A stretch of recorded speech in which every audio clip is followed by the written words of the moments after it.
रोएको होइन आमा, सबलाई हँसाइरहेको छु। सँगै रुने र हाँस्ने बानी बसाइरहेको छु। छेउको छिमेकीले ठडाको छ कत्रो घर, म भने भएको सानो चुप्रो सजाइरहेको छु। के गर्ने के नगर्ने बसिरहेको छु सोची, आस्तिन्छन् आशा गर्छु म नै मेरो दोषी।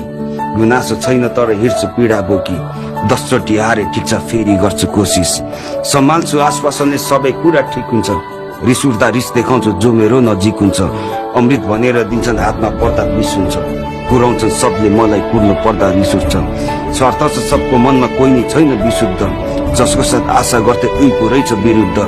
कहिलेकाहीँ लाग्छ म नै मेरो शत्रु हो कि, कहिलेकाहीँ आफैदेखि आफैसँग रिस उठ्छ। कम होला भन्दै दुःख झन् र रफ्तारमा बढ्दैछ, फरक तिमी र ममा सोचाइ हाम्रो अर्कै छ। समस्या घरकै छ त्यो पनि झन् बढ्दैछ, सम्हाल्नु कसरी मन भित्र भित्रै मर्दैछ।